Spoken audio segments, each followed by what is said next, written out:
what a story here. The Cybertruck that went straight into the lake. The guy, by the way, has been arrested. Now, why would you be arrested for driving your Cybertruck into a lake? There's a very good reason. Matter of fact, this all happened in Grapevine, Texas. And coming up here in about 60 seconds, we are going to be live with the police there in Grapevine, Texas to get the whole story. But the picture itself is pretty unbelievable. So good morning, everybody. It's Ron and Syleste. Good morning. How nice to Syleste? see you. Nice. It's been a long time, Ron. Has it really? It's really been too long. Doesn't seem like that long. We got a great show lined up for you. This Cybertruck story is just unbelievable. Well, it's so wild to see it right there, half submerged in the water. I know. And it's a Cybertruck. It's an electric vehicle. Yeah. Okay, but also today on FTT, here's what we've got coming up for you. Some really kind of unbelievable stories. What to do if you come across bees on a hike. There were a bunch of people involved in this. The bees were swirling up on maybe our most popular mountain hike of them all, Camelback Mountain. We're also going to be talking to an expert on what you should do if you encounter a swarm of bees up there hiking or just in any kind of a situation. And then the unbelievable story. The teen who's been arrested, he was on his e-bike, and the crash that he caused killed an elderly woman. I believe she was a grandma. And it also was hit and run. The story, I mean, honestly, it really is just unbelievable. But let's get you right to this first story of the morning now, and it has to do with the Cybertruck that went in the drink. We are going to be talking right now with the Grapevine, Texas Police Department. It's Katrina Gamboa. Hi, Katrina. Hi, good morning. Thanks for joining us. All right, so how did it all unfold? Did you get the 911 call or something from either the guy in the lake or some passersby? What do you know? What can you tell us? So actually, the Grapevine Fire Department was on scene with their water rescue. They were called out for a water rescue, and we have lake patrol units out there, so our officers arrived on scene. At that time, the vehicle was, partially submerged in the water, but the occupants were, safely able to get out. But because the vehicle was disabled, they were unable to move it out of the water themselves. So the fire department, had to coordinate with a local towing company and find out the best way to remove that vehicle. Our officers were the ones that were on scene and were talking to the driver. So that's where we discovered that this was something that he has allegedly done before and was just testing out the wade mode feature on the vehicle. Oh my goodness. So he did this on purpose. Yes, this was intentional. He wasn't intending, I think, to go as deep as it ended up being. He was driving. There's video of him driving along the shallow edge of the bank. I'm not sure at that point, if something happened with the vehicle or the rock bed underneath, but it slipped into the water. It started taking on water, and that's where it became disabled. So he admitted he's done this before. Does he always go to, and tell us a little bit about the lake where this happened. My understanding is a pretty big lake out there in the DFW area. Can you tell us about the lake and what it was? What were some of the things he said about either why he did it or where he's been doing it in the past? So this is a very popular attraction here in DFW. We don't have a lot of natural lakes. This is, in fact, a man-made lake, but it is central to the Grapevine area. So around this time of year, we have a lot of lake goers. The weather's getting warm, a lot of kids out at the lake. And so it's just sort of an attraction to see for everyone in the local area. They gravitate to Grapevine for this body of water. We don't have very many bodies of water of this size up in the North Texas area. So he, I think, was intending to drive along the beach shoreline of the lake just to cruise. I'm not sure what the wade mode feature is on the Cybertruck, but he said that he's done it before in different bodies of water. I don't know for sure if that was the Grapevine Lake, but, I've heard him mention the lake or even the Atlantic Ocean. Wow. But I can't speak as to where. Goodness. No, man, that could have been halfway to, who knows, Atlantic Ocean. Well, the sharks would have been like, what is this in our waterways? So in this situation, does he face a fine or something like that for purposely doing this and then putting rescuers, their lives on the line? Yes, he was arrested on multiple charges, the main charge being operation of a vehicle in a closed section of the park or roadway roadway being the lake. Obviously, we don't encourage driving vehicles there. We do have boat ramps to safely be able to access the water. That being said, it's not a boat. It is a Cybertruck. It is a vehicle. So he was also charged with not having a valid boat registration, readily available fire extinguisher, personal flotation devices, normal safety equipment that you would have on a typical marine vessel. Well, yeah, Katrina, throw the book at him. Yeah, you might as well. I mean, everybody's shaking their heads about it. But here, Tesla's documents for Wade mode. I had never heard about Wade mode until this morning after you guys posted. It, quote, allows Cybertruck to enter and drive through bodies of water such as rivers or creeks, but the maximum wade depth is 32 inches from the bottom of the tire. I don't know if he exceeded that 32 inches. Obviously, clearly it was a kind of a test, quote unquote, gone wrong. Sounds like this guy's got a lot of time on his hands. No kidding. Here's what you guys did post on social. If you don't mind, I'm going to take just a second, Katrina, to share it with everybody watching.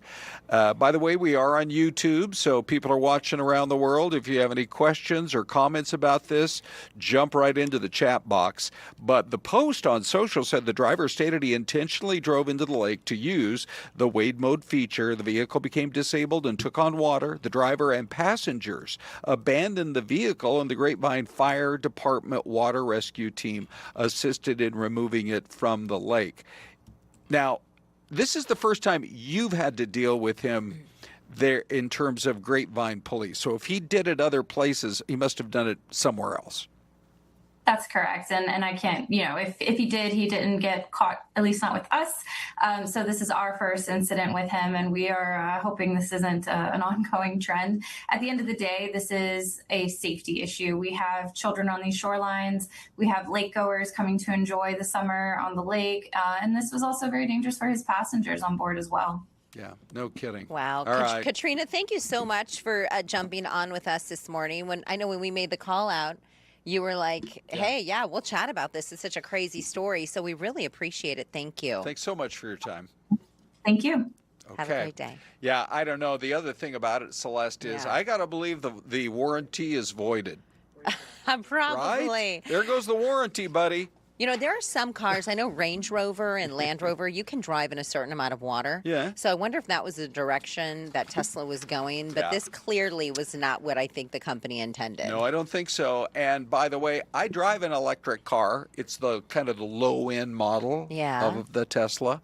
I wouldn't get within 6 inches of water because it's an electric. Right, electric vehicle. By the way, Thomas Brown says the Cybertruck does in fact look like an amphibious vehicle. Yeah. But it's probably not meant to be complete with one. Well, that's for sure. Hey man, the guy at least, by the way, he had passengers in the car. I mean, that was interesting. Does he have money he wants Katrina. to throw away, Ron? Because we'll happily take it here. Well, if he had the money, maybe he should have put those personal flotation devices. He got in trouble for not having PFDs. Have a life jacket always on board. There you go. By the way, let's roll this video. Did you see? Oh, hang on. I'm going to hit VO11. Okay. This is something that we have seen over the last, 30 to 40 minutes or so. 59th Avenue and Thomas, you have this house fire that started. So where you're seeing the flames coming through right now, that looks like it could be like a carport or somewhere kind of in the side backyard. Then you have these 3 firefighters who jumped on. You can see them on the roof trying to poke holes through the roof line of this fire. And then you see all that smoke billowing out of the attic. So what it looks like happened, and we're waiting to confirm this with fire. We had Phoenix Fire and Glendale Fire both on scene here. The flames started shooting through, and you have these 3 firefighters and say, okay, we're going to have to go defensive on this thing. And they come down that ladder so very quickly, because at this point, Ron, you have now not a situation where they're trying to put out the flames, but a situation where their lives now are in danger. Of course. I mean, you got the heat right then and there has got to be just insane, unbelievable. And I was so nervous watching them out in the newsroom. The live pics were coming in. I'm like, get off that roof. Get off as fast as you can. Yeah. We see the venting happen a lot, Syleste, but usually it's that white smoke. But man, that fire, it was almost like it reignited when it burned into that part of the attic. So once again, such a great job by Phoenix Fire. I'm going to say, Syleste, as we watched it unfold live, within less than 15 minutes, I would say more like 10, 11, 12 minutes, They had the whole thing knocked down. Yeah, we had about Rick Davis, one of our photojournalists, he was on scene on the ground. I think there were about, he said, between 5 and 7 different fire trucks, ladder trucks, and 5 people, unfortunately, now looking for a new place to live. We don't know what caused the fire, but the flames that you're seeing right there, it looks as though it kind of, you can see it kind of burning through the roof line of this house. Yeah. And then on the right-hand portion of your screen, that is where you can see some of the firefighters out in the backyard and the side yard trying to put out. We believe that may have been where we first saw the flames. Yeah. Then they burned into the attic and burned all across the entire house. Wow. Well, of course, one of the jobs they've got to do, because at least anymore in the valley, homes are being built so close from one to another. So you've got to, first you got to make sure that everybody gets out of that home alive. Yeah. Look, there are a couple of people in the, across the alleyway watching what's going on, hoping the wind doesn't twist their direction. But you have that other house probably, within 15, 20 feet.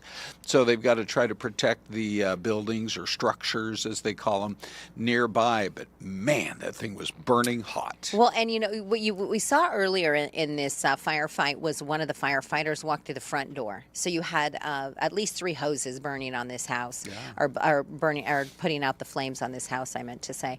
And so the firefighter that walked through the front door, though, when those 3 firefighters came down off the roof line, that firefighter stayed close by the front door and was shooting water from the hose into the roof, into the ceiling of the home on the inside.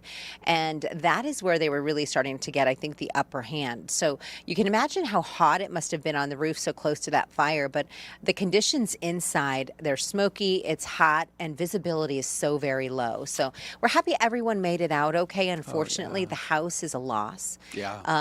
But you still have your life. And so look, that's a trampoline right there that it looks like the firefighters is in and around potentially. We don't know. So more details obviously throughout the day, but we're glad those 5 people are okay. All right, coming up, we're going to be talking about this bee attack up on Camelback Mountain. Oh my goodness. And your story when you encountered bees on a hike not too long ago. Yeah, same trail. Golly. All right, so an expert on what to know. Be sure to stick with us. We've got a lot more on FTT with Ron and Syleste.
10:15.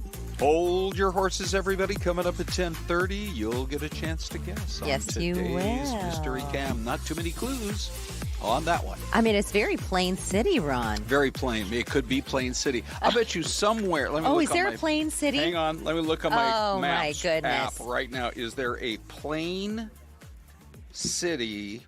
Yes. Oh, where? There's two of them. One in Ohio and one in Utah. Oh, my gosh. So there you go. It would be hilarious if this was actually in Ohio. That or would Utah. be. Okay, listen, we want to make sure that we give, you guys have had some really great comments about our firefighters out there. Just to share a couple of them. From Thomas Brown, he says, firemen have nerves of steel. Gosh, yes. Never a sense of panic. With those 3 firemen coming off that roof so calm. Charles David says, we are thankful for our first responders. And so we echo what you're saying, and we just love our fire crews and our first responders here at FTT. Yeah, we do. Okay, and thanks for all your comments on that as well. You know, there's this story that, to me, this is pretty unbelievable. Iran is on the other side of the world. Yes. And yet the story came in this morning. If you haven't heard about it yet, it's pretty shocking. A threat against a synagogue here in Arizona has been stopped. The DOJ says an Iraqi terrorist commander named Mohammed Bakir Saad Dawood al-Saadi has been arrested in Turkey. He's since been extradited to the U.S. Court documents say the guy instructed an undercover agent, thank goodness, as they were kind of sussing out this terror plot, to go after targets in Arizona and New York and California. Really unbelievable. That is completely crazy. Why would Arizona, we're so far away, you know, from the East Coast, and why would they come after us? I just don't know, but it's one that we are watching very closely. Now, the thing about all of this is that, you know, things are basically stuck in limbo with Iran, and the president was asked about this morning. He was about to hop on Air Force One to go to the Coast Guard commencement, and so here's some of what he had to say just a little while ago. What have you said to Prime Minister Netanyahu about Iran and how long to hold off on strike? He's fine. He'll do whatever I want him to do. He's a very, very good man. He'll do whatever I want him to do, and he's a great guy. To me, he's a great guy. Don't forget, he was a wartime prime minister. And he's not treated right in Israel, in my opinion. I'm right now at 99% in Israel. I could run for prime minister, so maybe after I do this, I'll go to Israel, run for prime minister. I had a poll this morning. I'm 99%. Iran deal, would you be open to a limited deal that just covered the Strait of Hormuz? What does that mean? On Iran, just a limited deal just for a longer ceasefire? We'd have to open the strait. That would open immediately. So we're going to give this one shot. I'm in no hurry. You know, everyone think, oh, the midterms, I'm in a hurry. I'm in no hurry. Ideally, I'd like to see few people killed as opposed to a lot. We can do it either way, but I'd like to see few people killed. I just wonder whether or not they have the good of the people, because some of the things they're doing to me means they don't have the good of the people, and they have to have the good of the people. There's a lot of anger now in Iran because people are living so badly. There's a lot of foment that we haven't seen before so much, and we'll see what happens. All right, so here is our poll question. Iran, this is a sort of a new development this morning. They are threatening to take the war beyond the Middle East. They submitted a new counteroffer to the U.S., but it doesn't look like it's anywhere close to what the president's looking for. And so he did say earlier he was an hour away from making the decision to go. He had stated that yesterday morning, and Iran says, fine, if we come under attack again, we will greatly expand the war to other parts of the world. It won't just be the Middle East. So that brings the poll question to you. We'd love to know what you think. You can grab the QR code. Is it time to get out? 52% say, yep, we should not have been there in the first place. 48% say, no, got to finish the job. and keep them from having a nuclear bomb. You know, numbers again here today are pretty similar to what we're seeing on TV on the YouTube poll, which is a very unusual. That's an anomaly because we usually have very different types of responses on YouTube. So right now, the question for you again, Iran threatens to take war beyond Middle East. Time for U.S. to get out. 54% on YouTube say yes, we should have never been there in the first place. 43% say no, we have to finish this and keep them from a nuclear bomb. And 3% say Iran doesn't seem serious about a deal, but we should keep trying. Let's do this. Let's go to Dave. Big D. He's busy keeping the show on track. He is. And at the same time, looking at all your comments. And so happy still. I know it. Always so happy looking at great comments on fox10phoenix.com/poll, as well as on YouTube. Thomas Brown 7820 says this war should never have happened. Anyone with common sense knows Iran has the upper hand in this conflict. Kim in Kingman says the USA cannot back down. Trump needs to continue to try, but there's a point in time where they need to be stopped for the sake of everyone, not just the USA. We need to remember they teach hate from the beginning. Avenger at Lipa says, I don't think Donald Trump should be allowed to have a nuclear weapon, let alone 5,000 of them. And Timothy E says, why would Iran be interested in making a deal with someone who launches sneak attacks every time they're negotiating a deal? Really interesting comments. Keep them up, everybody. Okay. Hey, let's get to this Camelback story here because, you know, the weather's actually been pretty darn nice in the mid-90s. Oh, it's been beautiful. And in the mornings, really nice. A lot of people have been up there hiking. Yeah. But this story, Celeste, about the bee attack, you got 8 people recovering after a swarm of bees went after them yesterday morning, right about this time. I think it was between 9 and 10 a.m. And they were on the Cholla, but also on the Echo Canyon Trail. Yeah. So you're thinking one side's one way and the other side not, but apparently they were up there all over the place. You know, it's interesting. You take a look at some of these images, look at all of the crews that responded. This is the entrance to, I believe, the Cholla Trail. Yep. That's what you're looking at right there. The city's Parks and Rec Department, they closed the mountain after the situation took place, but 8 people, unfortunately, are recovering now. And Phoenix Fire says the mountain is now back open. But I was just on this mountain about a month ago or so, and I used the app called All Trails.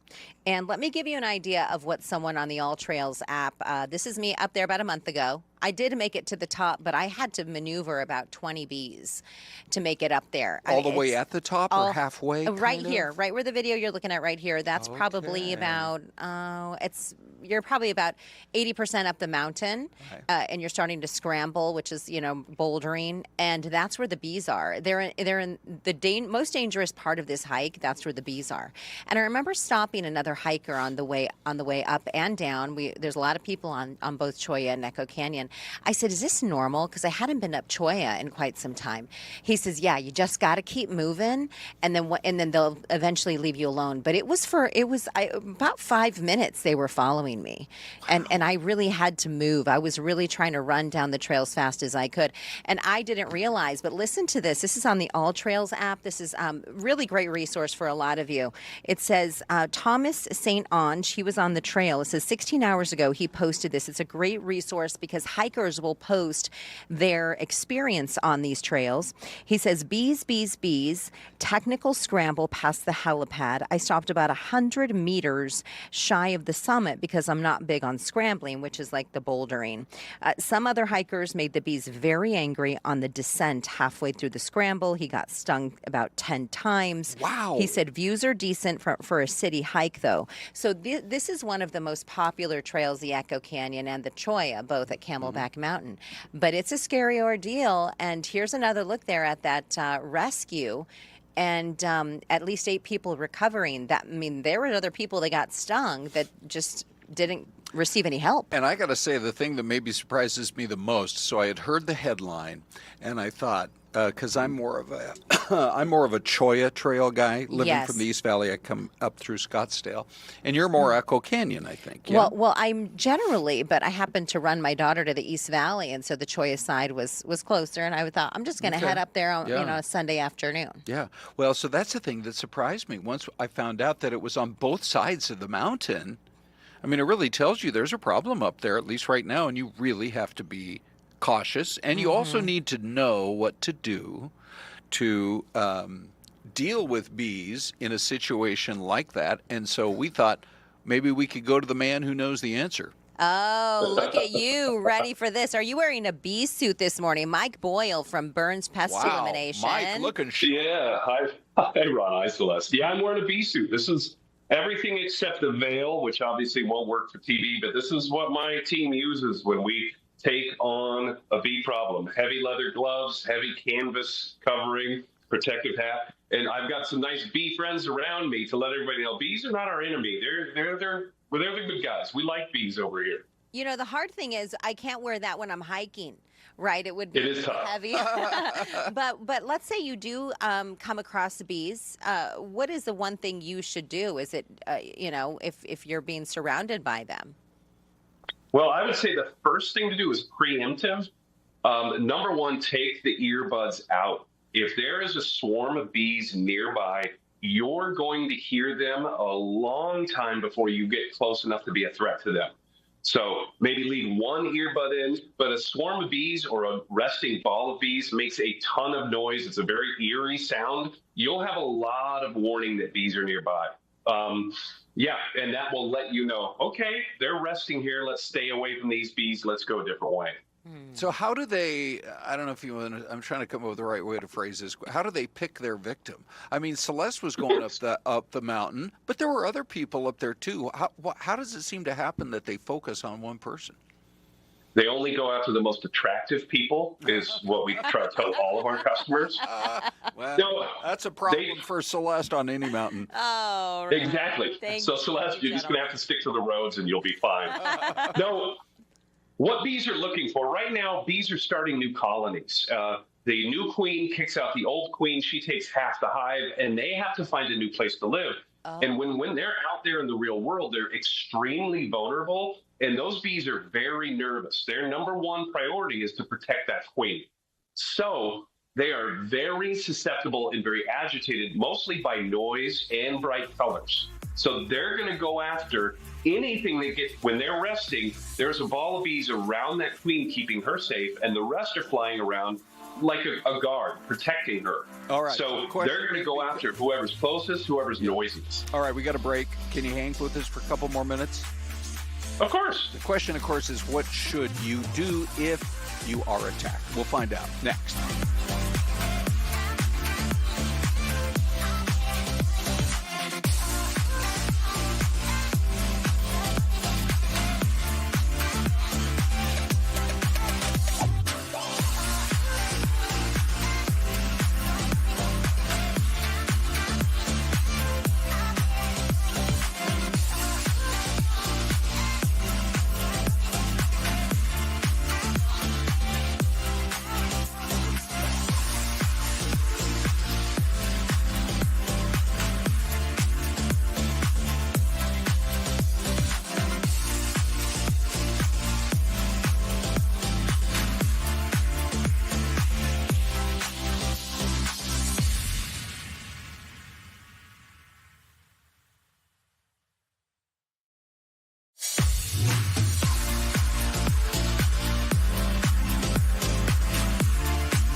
10:30, welcome back. It's more of FTT, Fox 10 Talks. We're going to find out a lot more from Mike Boyle here in about 30 seconds on what steps to take if bees go on the attack.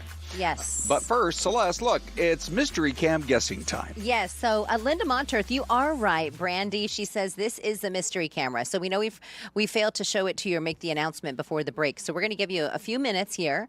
This is our mystery camera. If you're new to the chat or the feed or watching, this is someplace on this planet. It's a city on Mother Earth. Yeah. And you can make your guess in our chat box that you see. And we're going to chat with Mike Boyle about the bees, and then we're going to come back to the mystery camera in just a quick moment. A beautiful plan.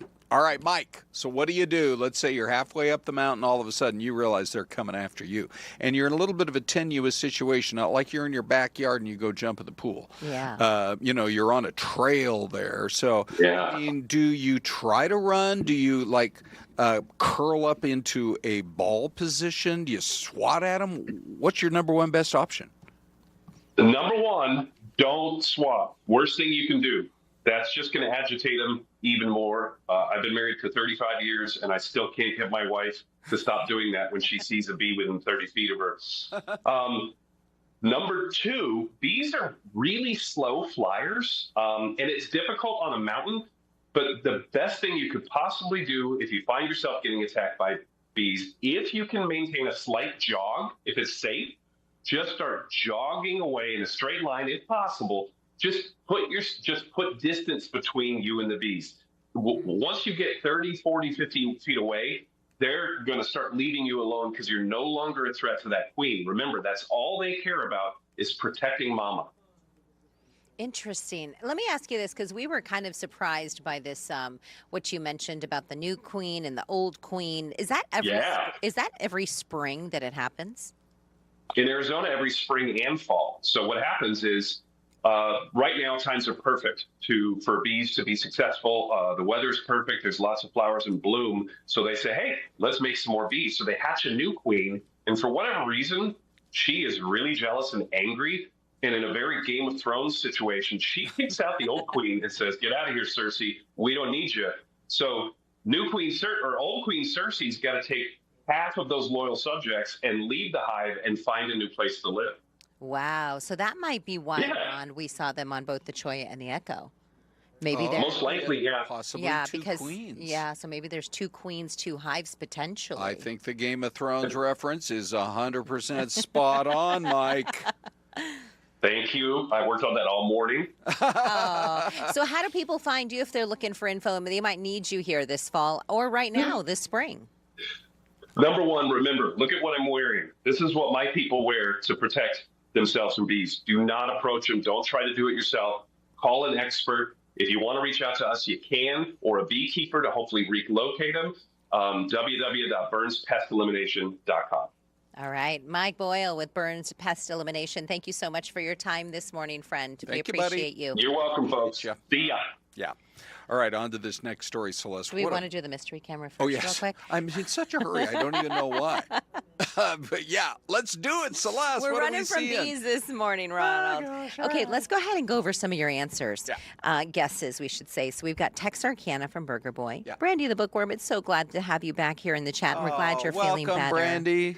Missouri, she says. Louis Gonzalez says Oklahoma. Linda Monter says Missouri as well. We've got an Arkansas from Charles David and a Pennsylvania from Thomas Brown. What are you going to go with, Ron? I think I am going to go with Arkansas.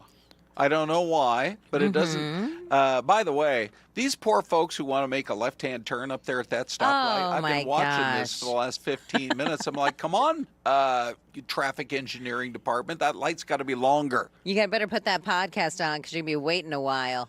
Keep yourself entertained. Okay, here it is. I'm going to go with Texas. Okay. Yeah, I'm going to go with Texas. All right.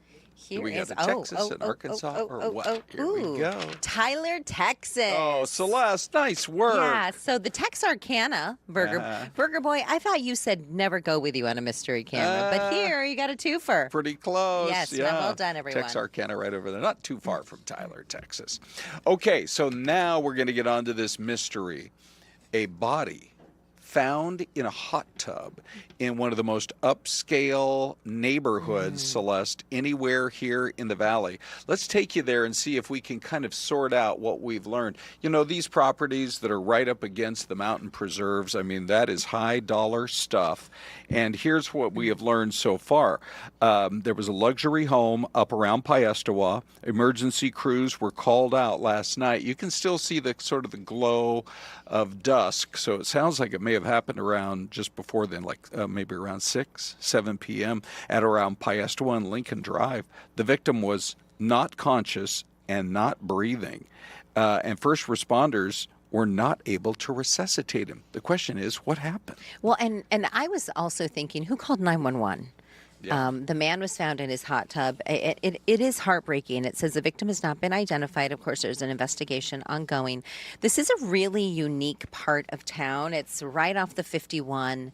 You're kind of on the cusp of Paradise Valley, but you're kind of nestled right into that side of the Phoenix Mountain Preserve. This is on the east side of the 51 and Glendale Avenue. Okay. And so we don't know what happened, but we're hoping to get some new details from the authorities as in terms of what happened here in this house. Yeah, I don't believe there have been any indications of foul play. No, they didn't mention that either. And so we'll try to find out what we can. So, Celeste, here on FTT, this next story is so unbelievable. It's about a teenager on an e-bike. Have you ever seen them go up and down in your neighborhood and go fast? They're actually all over the place. I feel like valley-wide, they're in Eastmark, they're in Desert Ridge, they're in Verrado, they're downtown. I think that teenagers have seen them as an easy way to get around because they go pretty fast. Yeah, they go really fast. Yes. And the reason it was on my radar screen, Renee was telling me she was in the parking lot of the local Safeway store. Yes. And she got out of her car and she was about to,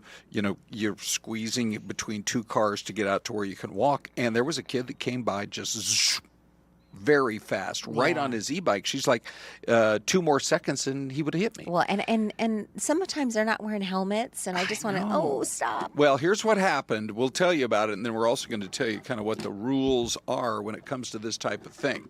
So, Northumbria, UK. There's the guy on the e-bike right there.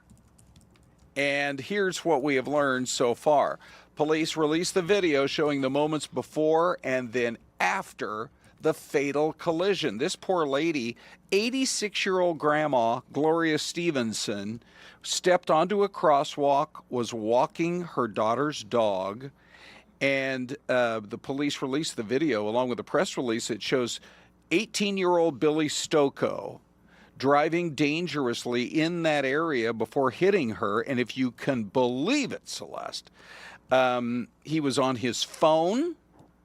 He was holding his phone instead of his brake on the handlebars, and the poor lady gets hit. And you're not going to believe this part. Watch, hit and run. He just takes off, and he leaves it to somebody else to go check on her and even see.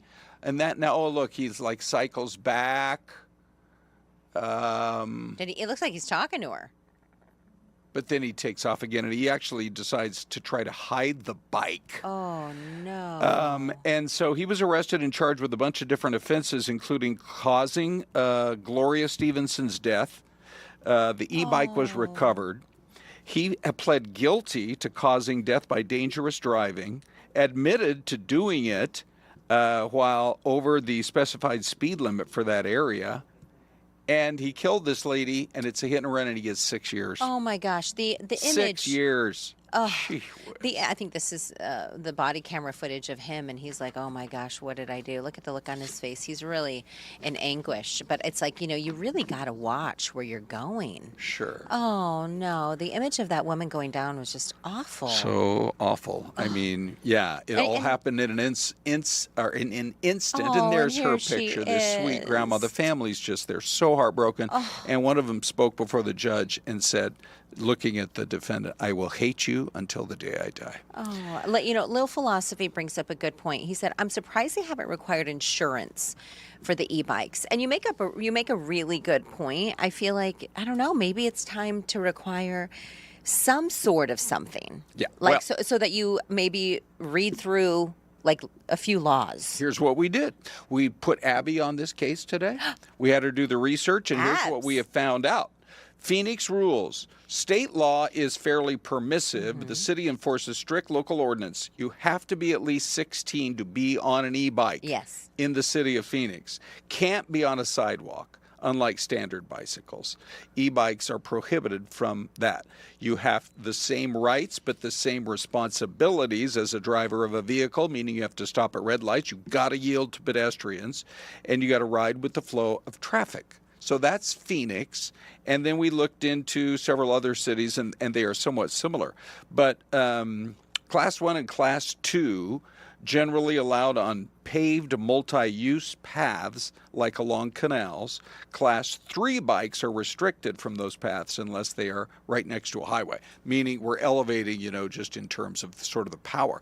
But you're not supposed to be on them unless you're 16. Yeah. So what is happening? I'm telling you, I see they look like they're 12 years old in the neighborhood that are going up and down on these things. I know. Whether it's the e-scooter. Now, the e-scooter rules are probably different. But these e-scooters can go fast, too. And in Renee's case, it was an e-scooter. Not the bike. Not a bike that almost plowed right into her, going at a high rate of speed in the parking lot. So parents, I think, have got to... How old did she say she thinks the person was? Do you remember? She said it happened so fast. Yeah. Because I asked, like 12, 14, how old? Yeah. Because you see that in a lot of these parking lots. And the parking lots, I think, are the real inflection point where you're assuming drivers of cars are going 5 miles an hour. Well, you have so much going on around some you. kid, zips around and... You have people crossing the road with carts. The interesting thing, too, is I don't really know if, unfortunately, even if we make the rules tighter, if we'll ever stop seeing this stuff. Like there was this neuroscientist who came to my son's school, and he was talking specifically about boys' brains. And he said the prefrontal cortex, which is the part of the brain that actually makes decisions. This is the scientific part of today's show, so you might want to take some notes here from Dr. Rodriguez. Science brought to you by Syleste. Science by Syleste. But what he said was the prefrontal cortex of the boy's brain is actually not fully developed until they're in their early 20s. So at the age of 16, when they're starting to drive, they really still don't understand what they're doing. Wow. So, okay. anyways. Good stuff for sure. All right. Up next, we are going to be talking about your latest viewer voicemail. Woohoo. And we have another segment of Learn New Things. We'll be right back.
Well, Celeste, Dean Pizzini has done it again. Another what appears to me to be a brand new camera. You see that floating green, and of course you immediately think, because I think it might have been the first one, Yes. up in Coeur d'Alene, Idaho, Ooh, in the lake.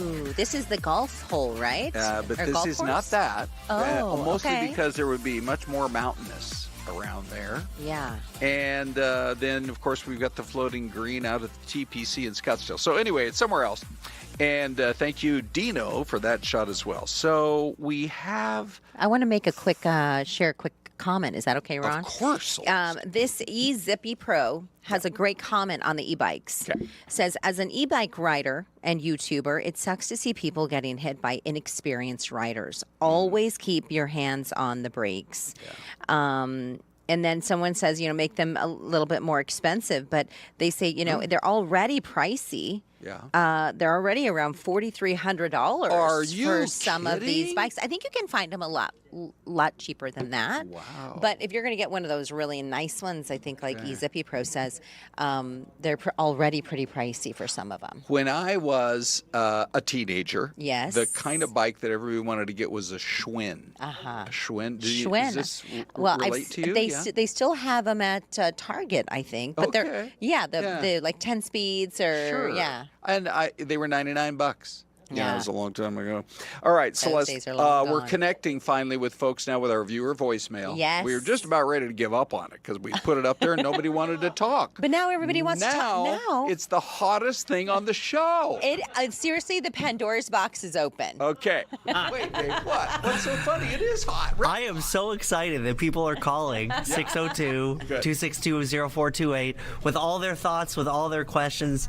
I'm excited about the one we're airing tomorrow. We've got so many fun ones coming up. Good. You know, I wonder if we open it up as like a Dear Abby segment, like a Dear Ron and Celeste. What if we gave dating advice?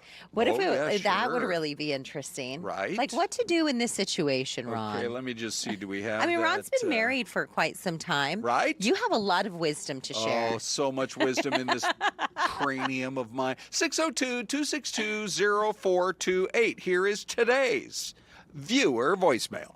Hey guys, here's another couple of words that have changed over the past few years. Formidable has become formidable. Yep. Comparable has become comparable. And versatile has become versatile. What's going on? Okay. That's so true. 3 out of 3. Really good points. Yeah. What was his name, Dave? Do we know? Okay, when you guys call in on your viewer voicemail, let us know your first name, your last name, your social security number, your credit card number. No, I'm kidding. Just your first name is fine. And if you want to give us your hometown. Yeah, let us know. Yeah. Because sometimes you might be watching from Florida or Ohio. We're not going to give up till we get that viewer in Uzbekistan until whoever he or she is. Hold on, Dave. That's a real thing. We have so many cool international viewers. We love them. We can't wait to hear from them. What about the aviator in Germany? Yeah, what about it? So, the other thing that people are connecting with is our exciting new segment, Celeste, where we are an educational program. That's what we aim. We aim to serve and educate. Yeah, we call it Learn New Things, Explore, Discover, Create. Thanks to Gemini for you see that little diamond there in the corner. Oh yeah. Anyway, so here's what we're going to learn today, Celeste. It was on this day in a certain year that the first speeding ticket in American history was issued. This is foreign territory to you. Okay. You don't speed. And I don't have any tickets. There you go. But my question is, what year do you suppose that happened? And would you care to hazard a guess as to where? Oh, wow. When was the first in American history? In American history. Yep.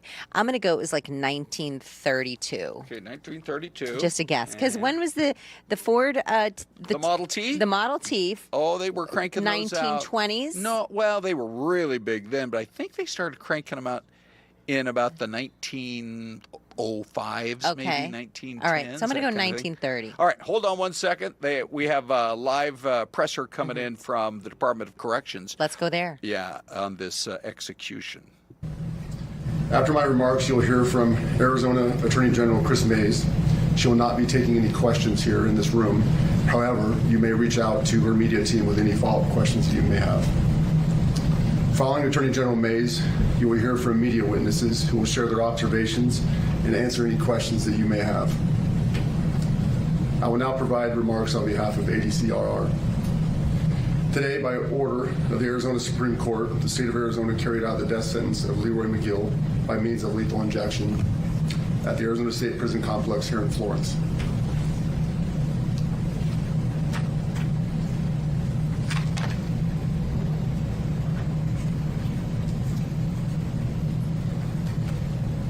Mr. McGill's last meal included onion rings, bread and butter, chocolate cake, cottage pie, and a green salad.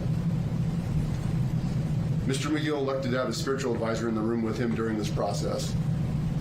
Mr. McGill was brought into the execution chamber at 10:01 a.m., and ADCRR staff read the warrant of execution at 10:09 a.m.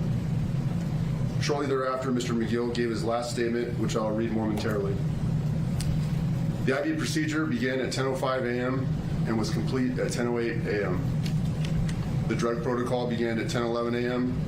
and was completed at 10:14 a.m. Mr. McGill was pronounced dead at 10:26 a.m. ADCRR Director Ryan Thornell was present for the execution. He has notified the governor's office that the sentence has been carried out and provided them with the time of death. In coordination with the Office of Inspector General, the medical examiner has taken custody of the body and will be issuing a certificate of death. I personally observed the process and events today, including the execution. I can say that the process went according to ADCRR policy and procedure. As you will hear from witnesses today, Mr. McGill did not put up any sort of resistance during this process. The medical team went about their work according to procedure.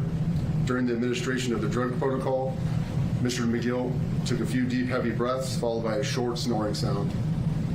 Today's process went according to plan and without any incident.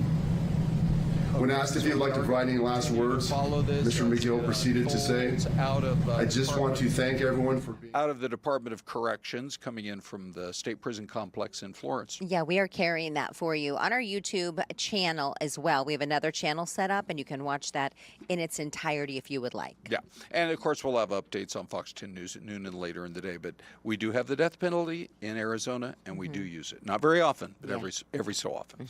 Okay, Celeste, back to your, what was your guess? Oh, 1932. Yeah, I jotted that down. 1932 is what I And was where do thinking. you think it was in Detroit, the Motor City, or would it have been in a different city? I or a think it different was state? down in the south, maybe. Oh, good. I'm going to go like a Georgia. Okay. Something like that. I don't know. Just a wild guess.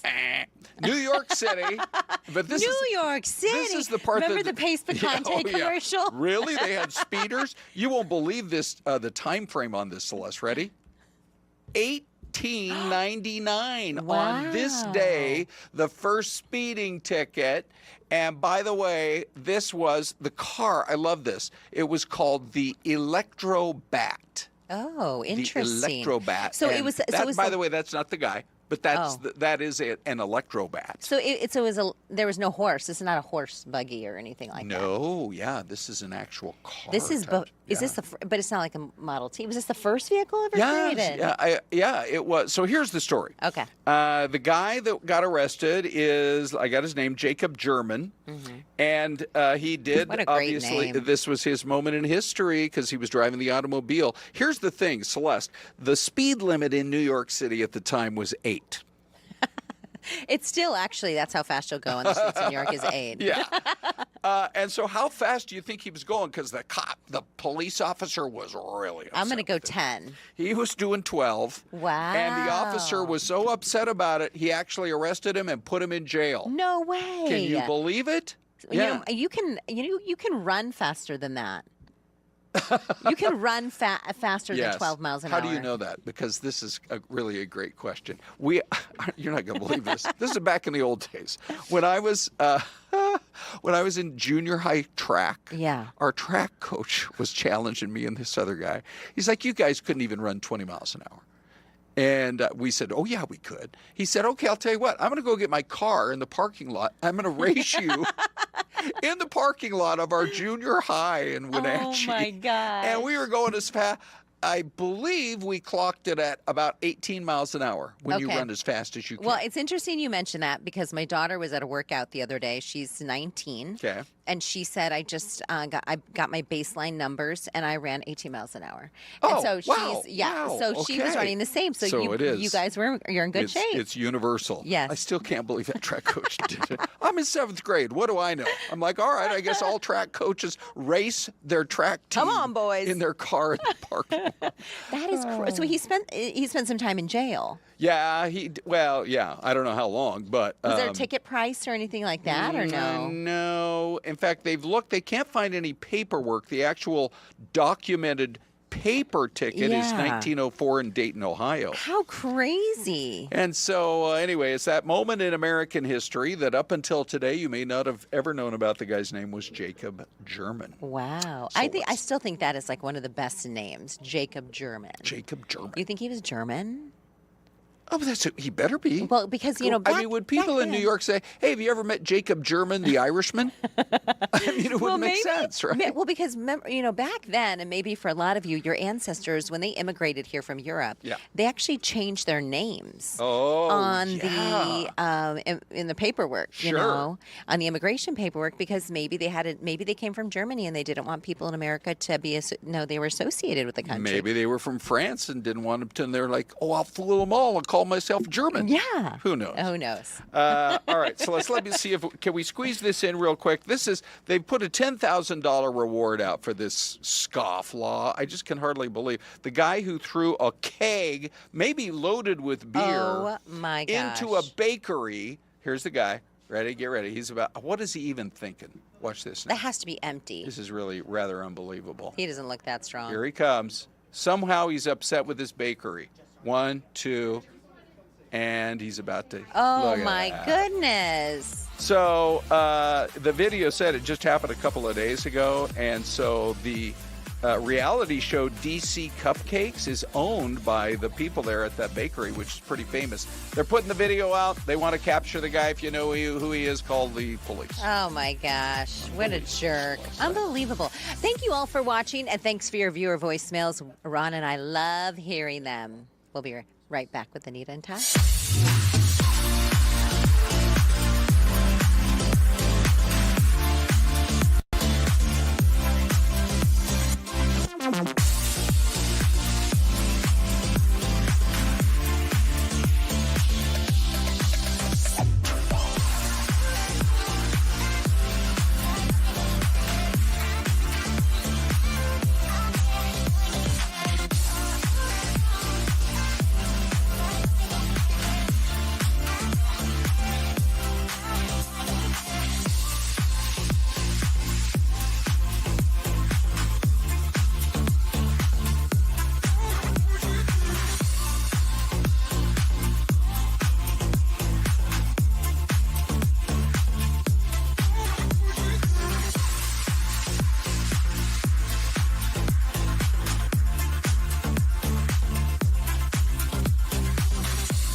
Thursday morning, everybody. Time now, 11 o'clock. We're going to keep things rolling. Oh, what'd I say?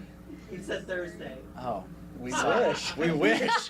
We wish it was Thursday. The sergeant's already going to chime in.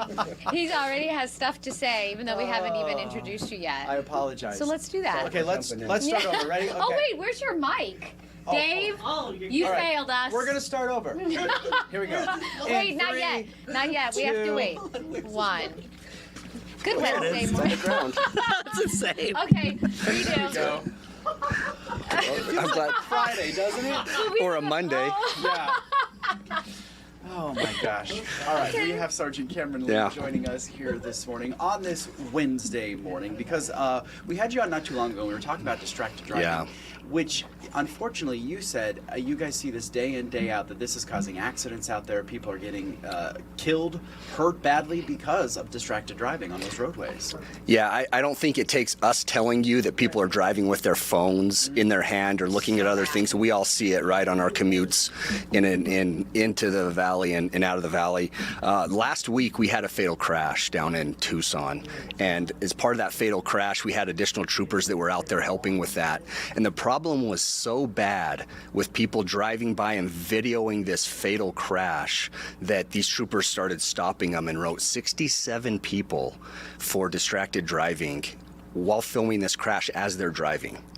So aside from the safety aspect of that, you know, the human part of it, you're filming something that's everyone just wants to get everything on their phones now, and everyone's always attached to their phones, and we're looking at video right now, people. That's what we see. Yeah. I can't tell you how many times I look over at the person next to me, because you try to be aware of your situation, right? Right. Yep. Absolutely. And people are looking down at their phone. Yeah. And I would love to pick mine up and get video of them. Yeah. But that's not good. But that's not good. Yeah. The videoers. Yeah, we don't want to do that either. But Ty, you said this is the deadliest month for distracted driving? Yeah, May is one of the deadliest months for distracted driving. And I was just looking at some stats, too, which I thought was pretty interesting. Let me pull those back up. Because they were saying distracted driving is a factor in thousands of crashes and fatalities each year across the United States. We know that. But distractions include texting, but also adjusting the dashboard touchscreens, talking to passengers, eating, or grooming behind the wheel. Yeah. And I wanted to ask you this because, I mean, I got a new car not too long ago, and the tech inside is incredible. Right. With all the touchscreens. But it is quite distracting with having all of those screens in your car as well. It used to be you just dial the radio station or put in your CD, but now there's so much on that dashboard. Yeah, there's a lot of good things that come with technology, including the ability to text and talk on the phone without manipulating anything on your phone, right? But it does bring in those additional distractions. So, you know, as we talked about before, when you go get your driver's license at MVD, you sign and you say, hey, I'm going to do my part.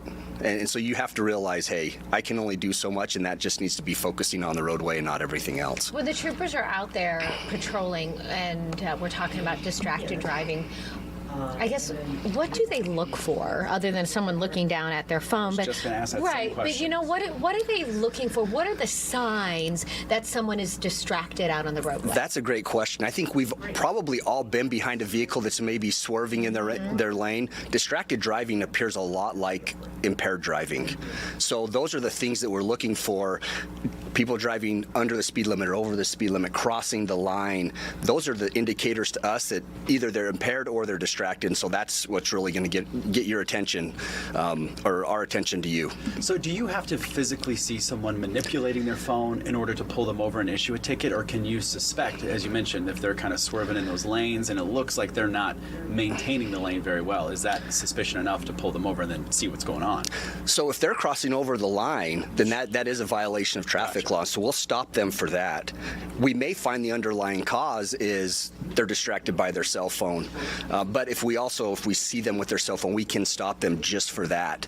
And the stats that we see coming out about distracted driving, I feel are actually low, because that means somebody had to admit that they were doing it. Yeah. So when we talk about crashes that involve distracted driving, those drivers would have to admit that they were distracted by a cell phone or something for us to prove that happened because we weren't there when the crash happened.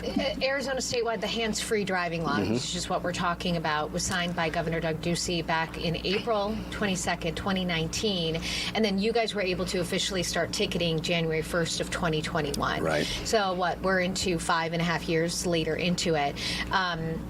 I feel like we're seeing the campaigns, and we're definitely seeing you guys talking more about we're not going to the level of tolerance is really dipping down. Where at first it was like, well, no one's getting a ticket for this, it's fine. Yeah. So as part of that passage, there was an 18-month grace period where we were able to just educate people. That was an educational period. 18 months after that, it was tickets.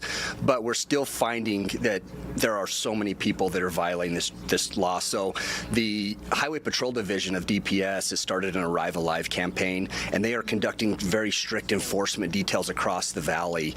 Just recently, on the 13th of May, they conducted one jointly with local agencies, and in 4 hours they stopped 324 people. Yesterday, they did another 4-hour detail with just our motor troopers. 197 people got stopped for violations. For using a cell phone while driving? Not just that, but for multiple violations, HOV, speeding. So the enforcement is all encompassing. Arrive Alive. These are all things that we see that contribute to serious and fatal crashes, and so that's what we're enforcing along with the distracted driving. It must be, I don't know the right word to use, frustrating for you when you're out there day in, day out, because obviously you have to respond to these horrific crashes and unfortunately see a whole bunch of horrible things because of someone texting on their phone. So when you pull someone over and they probably give you attitude, which I'm sure you probably have seen that too, but you probably want to be like, I'm doing this for the betterment of not only you, but all the drivers around you. Like, does that get frustrating for you? It does, and there's a stat out there, and I don't want to say it exactly because I'm not 100% sure, but over 90% of all crashes are driver error. So that means most of the time they could have been avoided, right? Whether you were driving too fast, you were distracted, you were following too close. So when we are the ones that have to respond, and it is very hard for our troopers to have to go tell someone that their family member is no longer here. Yes, we take that personally, if you will. On top of that, our families drive these same roadways. Sure. So we want them to be safe too. So yeah, it is frustrating. So again, we would prefer not to have any work to do, right? Because everyone's doing what they need to, but we need everyone's help. Just please be serious when you get behind the wheel. Understand the responsibility that you take on when you get behind the wheel of a car that's 4,000 plus pounds driving those speeds down the road. You have a job to do. You have a part in keeping the roadways safe. Our city has grown so much. Population has grown so much. So in the past, let's say, since 2021, and that grace period is passed, are you seeing these problems worsen because more people are coming in? And maybe the laws in their state are a little bit different, or maybe is it getting better because people are getting a little bit smarter and more cautious? Yeah, we're a melting pot from around the U.S., so we have drivers from everywhere coming here. And while the laws aren't much different in those other states, when everyone gets together, there's just a culture way of driving, and that all meshes together here. And so I think that's a contributing factor to what we see out there on the roadways. But that being said, I don't know that it's getting better, but our enforcement is definitely getting better. We're doing more with less, and our troopers are taking it very seriously. If you get pulled over by one of us, expect to get a citation. We're not really playing games anymore. What type of citations are we talking for distracted driving? So there is a hands-free law, obviously with your cell phone, but with the distracted driving comes the other violations that are usually a result of that distracted driving, which is speeding, driving too slow, crossing the line, things like that. So we'll stop and talk to you about that and cite you for those violations. How much is that citation? That's a good question. I Googled it. Okay, perfect. Will you have the answer? No, I don't. I don't have the exact. I don't have the exact answers. You're just like a kid at school. Yeah. No. I know. So statutorily, there's a fine that's associated with it, but each court has additional fines that go with the administration of that citation. So I can't give an exact amount, but you're looking 100 plus, $200. 75 to 149 repeat violators up to 250. Yeah, and that's without probably the court fees that are associated with it. So I want to throw this out there too. DPS doesn't see money from these. citations. It's not a money revenue generator for us. It's a personal thing for us. We've seen the crashes, we've seen the death, we've seen the horrific accidents as a result of these violations, and that's why we're out there doing it. That's our motivation, is to stop it. Fastest you've clocked anyone ever? Myself? Yeah. Myself personally 120 in a Toyota Prius. Whoa. Wait, and how? Yeah, I thought that would be They yeah. got that battery going. Yeah, they did. That was out on Interstate 8 in the wide open, but you've seen the speeds that Highway Patrol has been posting on social media, 150 plus on motorcycles. So people, these cars are capable of doing a lot, but we need to understand that with that comes a lot more responsibility too on our part. 120. Yeah. In a Prius. Yeah. I have lots of questions. They were late. They were late for something. We have 2 minutes. Were Go you for more it. impressed with that guy? Yeah, I know. I think that was one of the first things I said to him is, I checked my radar this morning. I know it's working just fine. So, he was admittingly late for something, and he got a criminal ticket for it. Wow. So Now, when you get a criminal ticket going that fast, you can tow the car right then and there, can't you? you can. That is an arrestable. That is an arrestable offense. So towing of the vehicle would come with that. A lot of times, we really have to take it into context too. Those type of speeds on valley freeways are absolutely unacceptable. They're not acceptable anywhere, but even that much more so when you have so many other vehicles on the roadway and you're driving speeds like that. That's no tolerance. It's no tolerance for us. You're probably going to go to jail if we have the availability. A lot of our troopers are out there working by themselves, so taking someone and booking them into jail might take quite a bit of time, and that trooper off the road. So he may have to make that decision. I'm going to cite you, but you're still getting a criminal ticket. You're still going to have to go to court and do all of that. But if we can, we will book you into jail for those high speeds. We have a minute left. The last time you were here, I complimented your pens. Yes. Because they match. Yes. Oh, yeah. Yes. I think she was actually trying to get her free Well, guess pen. what? And guess what? I brought her a pen and you a pen. I kept them in my pocket though, but I wanted to give them to you at the end so I can go. I said, did they make these pens just for you? Because they match the uniform so perfectly. Yeah, they're beautiful. Yeah. Look at that. Yeah. Now we can write a citation.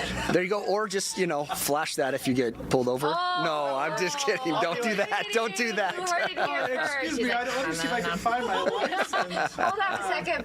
I know. Sergeant. Yeah.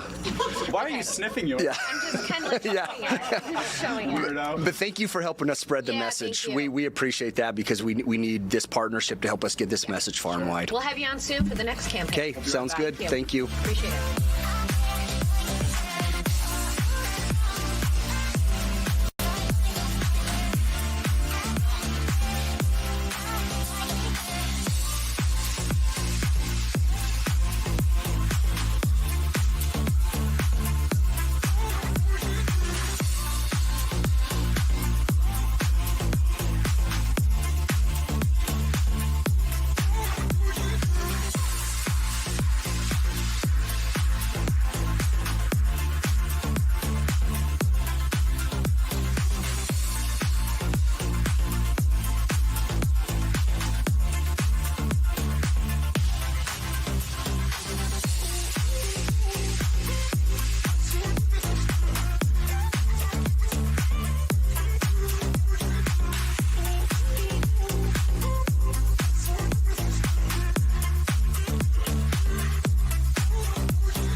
Jam-packed show Sure is. on a Wednesday. Things rolling on a Wednesday. How's your pen?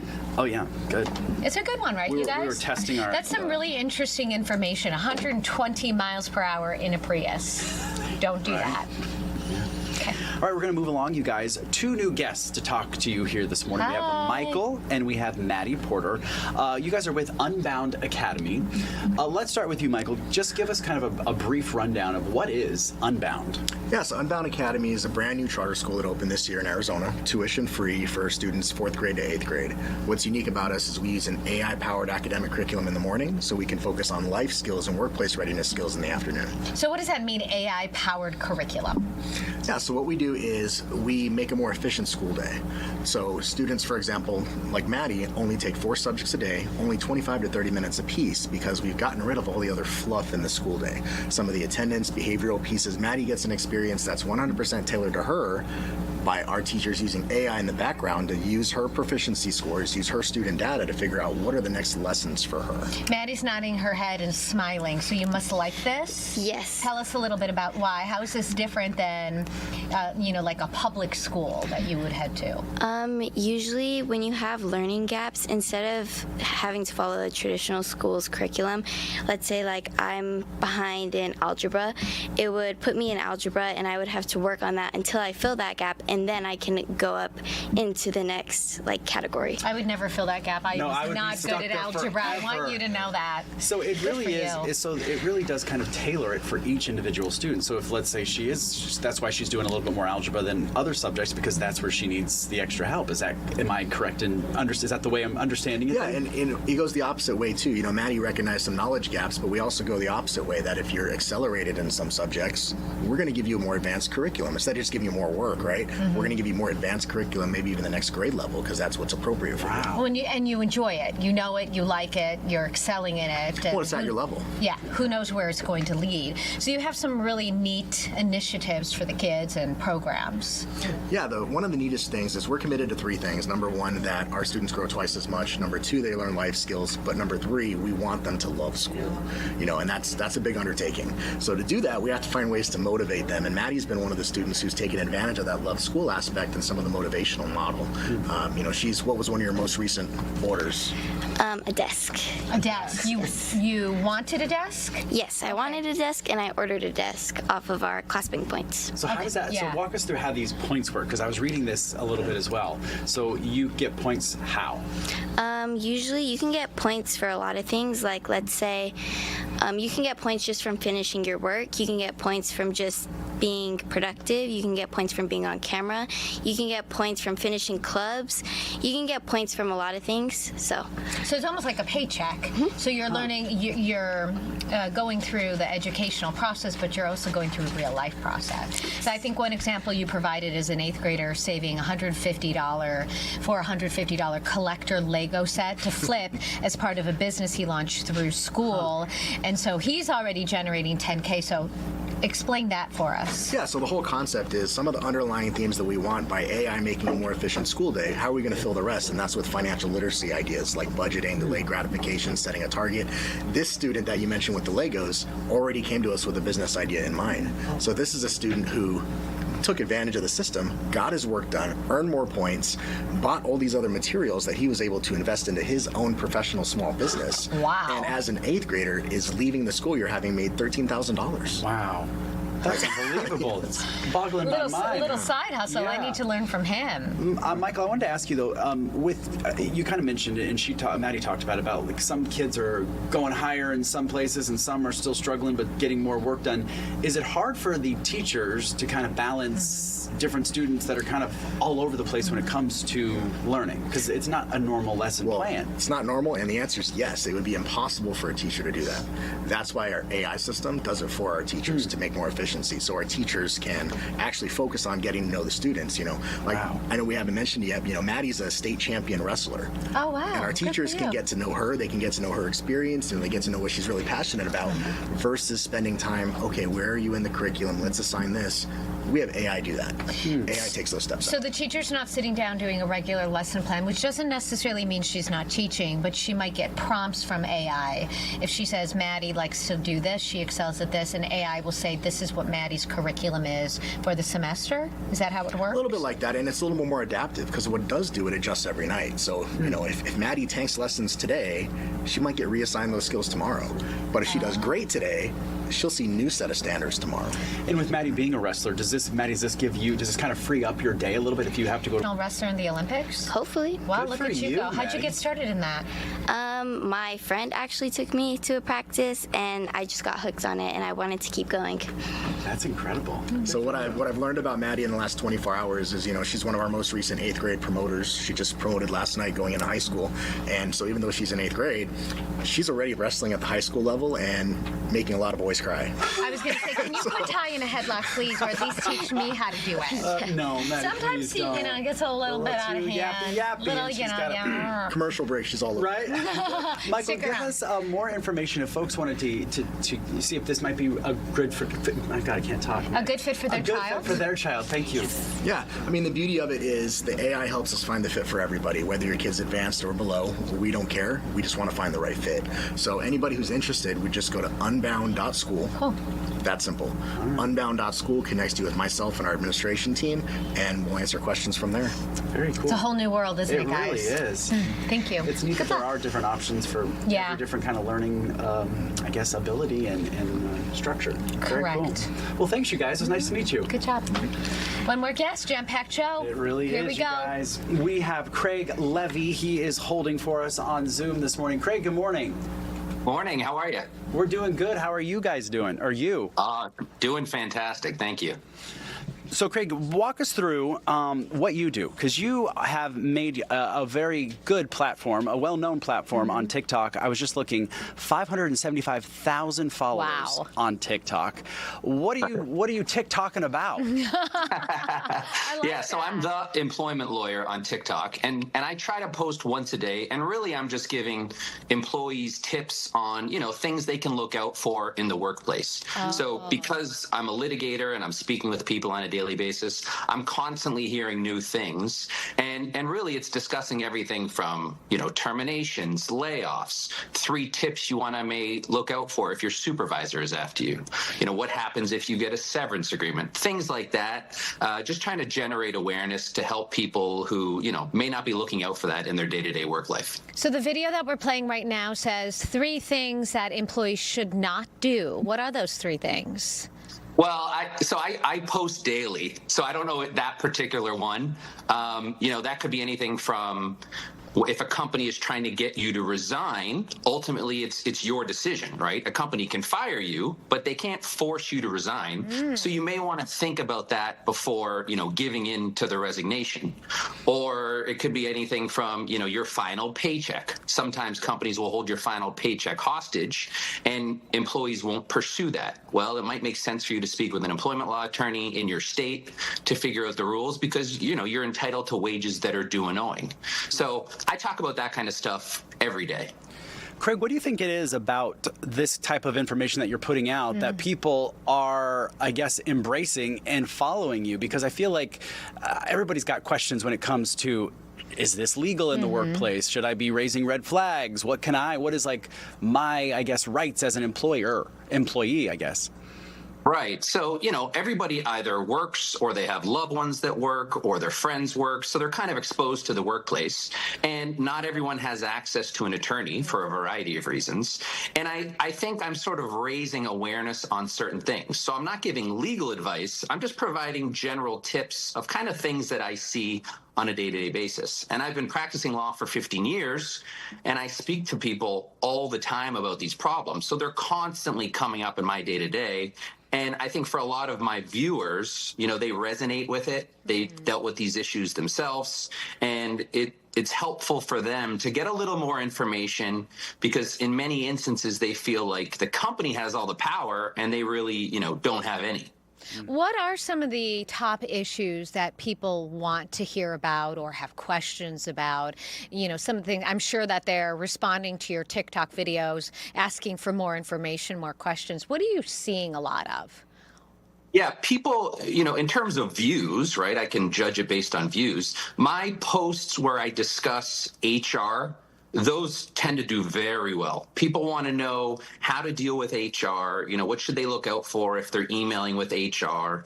Other key issues are supervisor issues. When a supervisor is trying to push you out the door and get you to resign, what should you be looking out for? And then also anything to do, with terminations. I talk a lot about what's called the HR ambush, which is when an employee gets a meeting notice from their supervisor in 3 minutes, and they're expecting just to walk into the room and see their supervisor, but they end up seeing HR present. They're then terminated. It's a 1 or 2 minute meeting, and it's over. So that's what I call the HR ambush. People are very fascinated whenever I talk about those kind of issues. So if you get an email like that, can you refuse to go to that meeting? Or if you walk in and you do see HR there, can you say, not today? Well, in my experience, the termination is going to happen anyway. So, whether you reject it or not, it's still going to happen, and it's probably going to happen that day. What I often talk about is if you enter into that meeting, and obviously as soon as you see HR, you recognize what's happening, I tend to suggest that people ask 3 questions and try to get the most information as possible. First question is, why am I being fired? Try to get that information. It could be useful for filing for unemployment, or if you have any legal claims. They may not provide the answer, but you can certainly ask. Second question, when do my benefits end? We all want to know, are they ending today? Do I have till the end of the month? What's the deal there? And third, am I being offered severance? You also want to know that, because am I going to be offered a severance agreement that I need to read? And if so, then I probably want to contact an employment law attorney, because there's deadlines associated with those documents. So try to get as much information as possible. Yeah. Well, Craig, you've been a wealth of knowledge. If folks want to follow you on TikTok, we've got about 30 seconds left. How can they do that? Yeah, they can follow me. I'm The Employment Lawyer on TikTok, and I'm Craig Levy, Levey, on Instagram. Awesome. Right. I'm going to give you a follow. Yeah. Thank you. Hopefully we won't need you. Yeah, hopefully we don't. Correct. Hopefully we have our jobs for a long time, but just in case. All right. Yeah, a lot of people don't want to be talking to me, and I understand that. But we enjoyed it. Yeah, we did. Yes. Craig, have a Okay, great fantastic. All right, that's going to do it for us. We'll see you back here tomorrow. Bye.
Well, there you go. It's 11:30 now with Ron and Des, and we continue on with FTT. Des. Yes. That's kind of a 1-2 punch for football fans and baseball fans. That's the home of the Seahawks. Lumen Field right in the foreground, and then just beyond is the T-Mobile Park where the Mariners play. Look at that. And there's a lot of excitement in Seattle because looks like they're going to get an NBA team again for the first time in many, many years. Oh. Yeah. All right. Supposedly Seattle they're gonna be days the new away. It City? Yeah, they're days away from the NBA awarding them a franchise. And as a kid, I grew up to me, the Seattle Supersonics were like the coolest team ever. Oh, is that what they used to be? Yeah. Okay, what do So you think they're the new team should They be? will be called the Sonics again. Oh, they are? Yeah. Oh. Yeah. Okay. Oh, they're so glad. Are you good with that? Well, I'm a Suns fan now. Well, right. You know, so Yeah. I think Yeah. it's great. Okay. The fact that they have the Sonics coming back. Actually, that'll be a great game. The Sonics and Suns. Yes, right? Sounds good. Yeah, it does. Dave's laughing at me. There's also a story out there. The Portland Trailblazers, a new guy bought the team. Oh.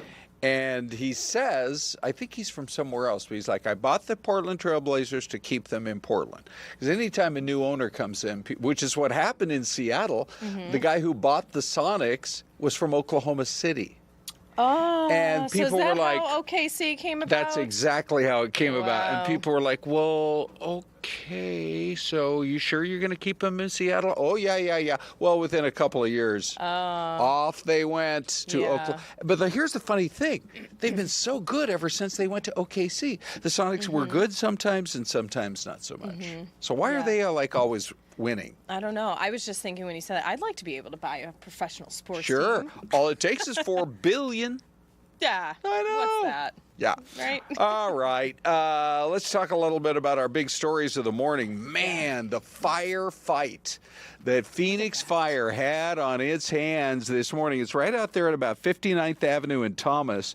And it all broke at about 9 o'clock this morning. We had sent Sky Fox over. And I think Sky Fox arrived just within just a minute or two after firefighters were there because they were just in the process, you can see right there, of getting the hoses laid. And the thing is, when you see the white smoke, you say to yourself, all right, we're making progress. Then all of a sudden they do the venting, and there's like an inferno on that side of the house right there in the attic. So, I mean, they really did have a firefight on their hands. Oof. Watching this, though, I'm like, gosh, you guys need to get off that roof. It is just raging. Yeah. Right. You're right. It makes you Right? question the structural integrity of that roof with the fire coming through it like that. Yeah. So there were 5 people displaced. Everybody, thank goodness, they were able to get out of the home. There are kids because we could see in the backyard there was like a little kid's bicycle. There was all kinds of barbecue equipment. That's one thing you have to worry about if you're a firefighter. Are there propane tanks on the property? Mm-hmm. I mean, there's so many different things to think about. But yeah, that's one of the more intense fires we have had in a long time. Good for them for getting out there and doing a great job. At least it wasn't 110. It was, what was it, in the mid? It was this morning. It probably would have been more like 80-ish. But boy, we see firefighters in the heat of the summer in the afternoon when it's 110, and they've got to come after fires like this. Right. Yeah. They're incredible. We appreciate our first responders, that's for sure. Let's talk just a little bit about the story coming in from Flagstaff now. We've learned a lot more. Here is the mugshot. A 31-year-old mother's been charged with murdering her son. Toddler's body found inside that hotel room in the La Quinta in Flagstaff. There's a lot more to learn. How long was she there at that hotel?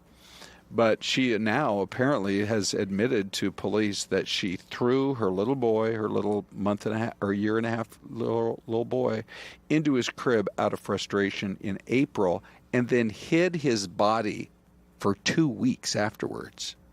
I mean, the details surrounding this case are just chilling as we continue to learn more about what has happened. So obviously that mother remains in custody, and she'll be back in court towards the end of the month, May 28th. Yeah. There's her mugshot there. And obviously that gets us talking about a topic that is difficult to talk about, but it's important, and that's child abuse awareness and prevention. And there are statistics out there that show every single day 5 children die because they are subjected to child abuse. So right now we want to loop in a child abuse prevention and awareness specialist, Jessica Nicely. Jessica, thank you for joining us this morning.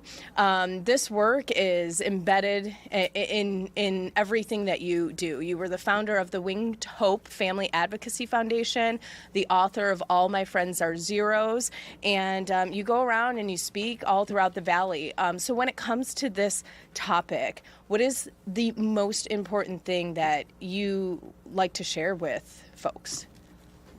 Gosh, there's so much to share. I think, number one, what you all are doing here this morning is what I want to share, that we talk about it. It is difficult to absorb hearing these kinds of stories day in and day out, but I'm so thankful that media outlets like you all aren't afraid to share these stories and talk about these hard things and have me come on and talk even further. It's so difficult to hear, but that's the number one thing that I wish everyone would know. We have to talk about it.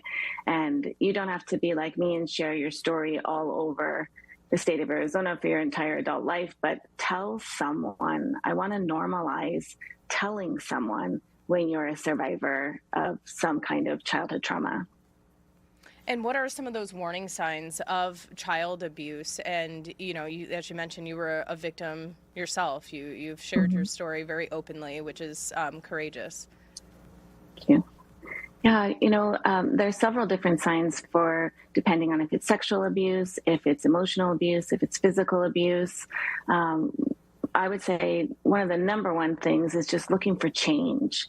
If there's a drastic change in a child, ask more questions. Why is that happening? What is going on with that child? There are very specific signs, specifically, like, for example, in sexual abuse, that if presented with other signs can be something, again, for you to look further into, like, for example, wetting the bed, not having control of those functions in your body, can sometimes be one of the first indicators that there's sexual abuse going on. So just always having open dialogue and communication with all children in your life is important for those reasons. And so when you run across a situation that is at least suspicious to you, what are the steps to take? Do you confront the parent or the caregiver? Do you bring in outside help? Do you call the police? What are you supposed to do? Well, I would definitely say there are laws in our state called mandatory reporting laws that those of us that work with children have to abide by. Anyone who works with children. And I think some people don't even know that they're mandatory reporters. But for the average public, if anything seems amiss, and even for mandatory reporters, what the law states is not that you know something is going on, but that you suspect that there is abuse. So if you suspect that there is something, then you make the phone call. And the laws are a little specific as to what types, but I would suggest always just calling 911 if you suspect that there is especially physical abuse where their lives could be in danger, or sexual abuse. But you can also call the national hotline, which is based here, 1-800-4A-CHILD. And you can call that hotline and talk with an expert who can talk you through what your next steps should be. And then they also are mandated to take next steps as well. So call that hotline if you have any questions and you're concerned. But always, I would say, call, err on the side of caution. And police officers will tell you that all the time. They would way rather go out on a call that turned out to not be what we thought it was than to go out on a call like the story you just spoke of and find a child deceased. But how hard is it in most of these cases, is it to bring the abuser, I guess, to justice? Sometimes these cases, how do you bring that proof to the table? So that's an important question, and I'm glad you asked that. It's not our responsibility as someone who has brought the abuse forward and reported it to investigate. That's the job of law enforcement. And then eventually, if it gets that far, that's the job of prosecution to do that. So our job and duty, I think, as citizens and neighbors is just to make that first initial report and report that something's going on. And then that's when the next steps get taken by the experts in the field. We've got about a minute left here. We have a comment here from, looks like Noni's 1817, saying the situation tells you how underserved single moms are. If you read what she said, she was extremely overwhelmed. It's a horrible situation, but there needs to be more help for moms. Are there? What are some of those resources? There are some resources. There's a wonderful nonprofit called Hope Women's Center in the Valley that offers classes and resources and actual shops for moms to go to. But I do want to touch on that because single moms are an enormous target for child sexual predators. So I would love for single moms to be on the alert and know that if somebody seems overly helpful and overly wanting to be a part of your life or your child's life, that's a red flag. So I'm glad that she reached out so we could say that. Mm-hmm. And real quick, maybe about a minute left, family advocacy centers around the Valley. Many police departments have them, and you've worked closely with many of those departments to develop those centers. What is the Family Advocacy Center, and how does that help victims? Okay, a family advocacy center in the shortest terms is basically a one-stop shop for victims of violent crimes. So rather than have, for example, a child who's being sexually abused go through this enormous mess of a process that could take weeks, sometimes months to go through, everybody in this multidisciplinary team, the best of the best and the experts that will handle the investigation, are housed in one place, the Family Advocacy Center. There's about 22 around our state right now. Gilbert is about to open number 23. And it's just a place where the investigation is just more seamless and it's way less traumatic for the victim. And long-term, there's way greater prosecution rates when the investigations are done out of advocacy centers. All right. Thank you, Jessica. Great. We'll be right back. Thank you for having me.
right, everybody, welcome back. There you go with the mystery cam. And what do you think? It's very park-like, whatever this city is, Des. I can't tell if that's like a farmer's field or some great big park, but I like the looks of it. Mm-hmm. Okay. Very green. It's so plush.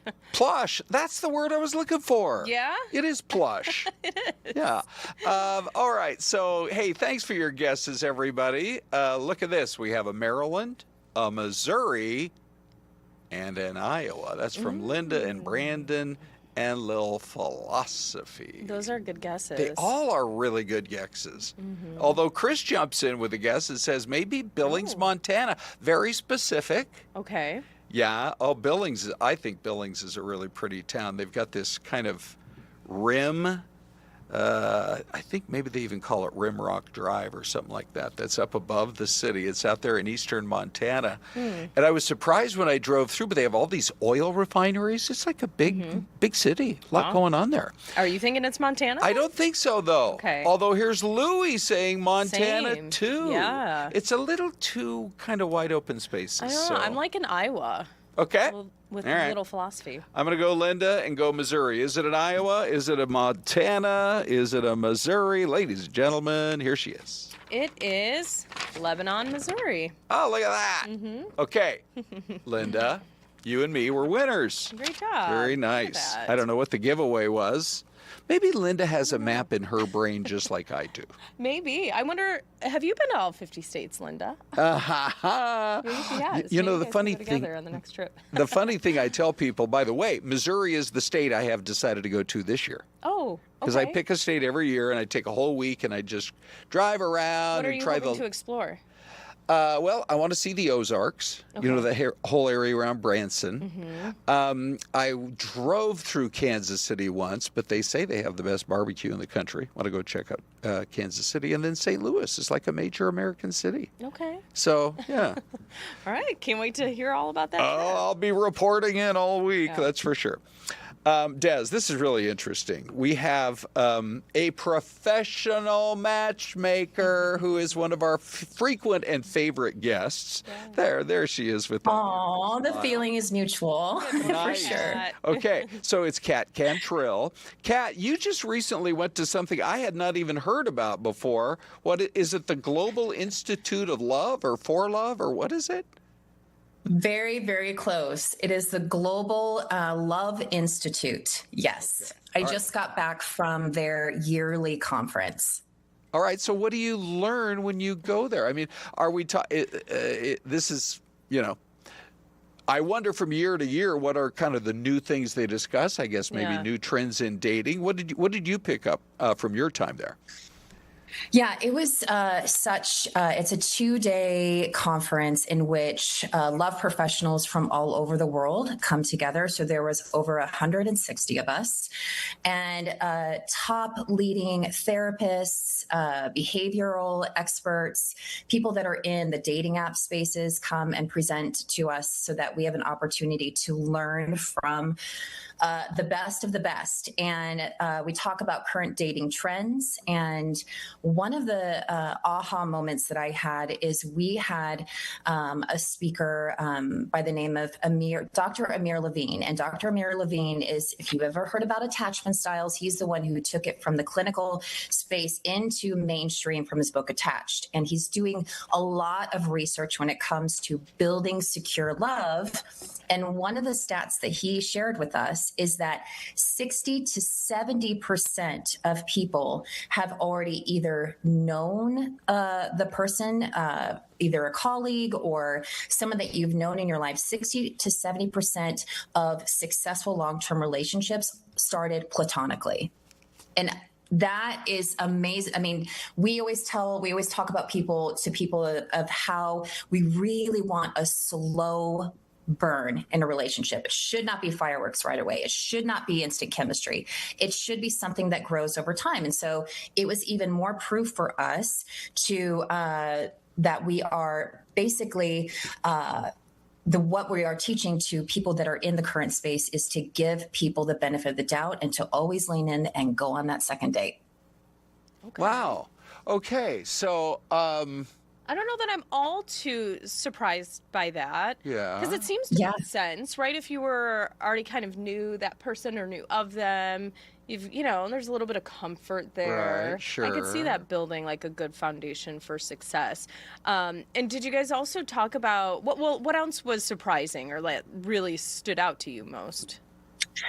Another thing is that when we talk about how we are relating to one another, we did talk about a lot of the AI that's coming into the space. And we see a lot of daters who are using AI, and how as matchmakers and dating professionals, how we can use AI to help our clients and to help people use AI in a way that you're not like building a relationship with an AI necessarily, but that you're using the perks of AI to help you navigate the current dating landscape. And we were talking about how people are using AI more and more when it comes to online dating, of like, how do I connect with this person?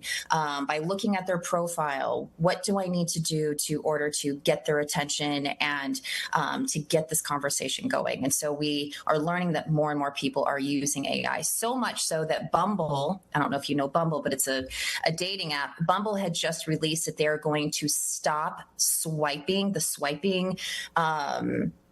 the behavior with their app, and they're going to implement an AI matchmaker called Bee. So it's headed that way for sure. I feel like if you have to go to AI to ask you what your next move's going to be, I don't know. I mean, not that it's cheating, but if you're like on the, you know what I'm saying here, if you're on the other end, whether it's the lady with the guy or the guy with the lady, whatever, you're like, especially if you bring it up, you're on that second date and you say, you're having a romantic dinner. Well, this is what my AI agent said we should talk about. I mean, I guess you got to keep that in your pocket. Well, people are using it more and more and more. And I think that as long as you're not using it in a way that you want to be genuine in how you're using it. So a lot of people are lacking these interpersonal skills. And so it's basically helping them and giving them a jump start. Meaning, okay, if this person has a certain prompt that says, my favorite activity to do on Sundays is I love going to brunch. And some people are like, okay, well, what do I need to say about that? So you plug it into AI and AI will be like, okay, well, ask them where's their favorite brunch place, or what is the type of food that they love getting at brunch, and do they love getting, are they somebody who loves to have mimosas, like those types of things, because people are so overwhelmed when it comes to the apps that there's so many conversations that are happening that sometimes just giving them a little bit of an edge so they can help sort through the noise. I don't think it's a bad idea. I don't. What you're saying makes sense, but I'm also thinking, gosh, how sad has it become? Like, we need this much help learning how to interact with each other. Right. But like you said, I mean, if you're not using it to manipulate your face, on your profile right. Let's not be going down that road. Yeah, having it manufacture your personality, essentially. I get it. I wonder what about Solo Philosophy is asking an interesting question. Is it a red flag if they say they love you too fast? Like on that first, even like that second date kind of a thing. Is there a time frame on that? What is the time frame supposed to be? Okay, so here's my philosophy on this, is that we talk this a lot about love bombing, and love bombing is where people are putting, like, you're on that first date and they're like, oh my gosh, I think I found my soulmate, or, oh, I can't wait to maybe go to Europe with you this summer, or I can't wait for us to meet each other's kids after one date or the second date. That is definitely something that you want to stay away from. However, if you've been dating for a month or 2 months and you've been seeing each other and it's been consistent and it's steady and you feel like it's predictable, then after, I think that just as things are slowly evolving and as things are growing, I think it's completely up to both individuals. But I think saying I love you after you are feeling that this is definitely someone that you can't imagine not having in your life after a certain amount of reasonable time, and sometimes that could be a month, sometimes 2 months, sometimes 3 months, I think it's okay to say I love you. But after a first and second date, absolutely not.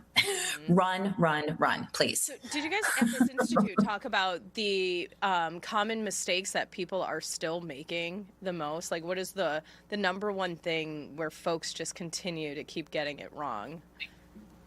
Okay. So we didn't really necessarily talk about this at the Global Love Institute, but I have been talking about this quite a bit because what we are seeing is a surge of more in-person events. So singles events, speed dating, mixers, creative ways. There's actually an app that's called Matchbox in which you can have Matchbox events and people answer a certain amount of questions based off of their core values. And then the app actually will deliver to you your match within the room, which is exciting and what a great way to meet somebody new. However, we do have this FOMO mindset, the fear of missing out. We also have what is called a maximizer mindset, which means what else is out there? Is this the best that I can get? People are not trusting themselves and their own pickers. They're constantly like looking around the corner, whether you meet them online, whether you meet through a mutual friend, whether you meet them at a singles event, until that mindset switches from what else is out there to being a satisfier, which means, you know what, this person is amazing and great, and I love how I feel around this person. This person is steady and consistent and predictable. Then instead of thinking of what else is out there, focus on what's in front of you, because what ends up happening is that you end up being older, not realizing, okay, well, maybe the constantly looking around the corner isn't working for me and I'm still not in a relationship. So until that mindset changes of understanding, why are you doing FOMO? What is it that you feel like you're missing out on? Why are you constantly looking around the corner? That's when you need to focus back on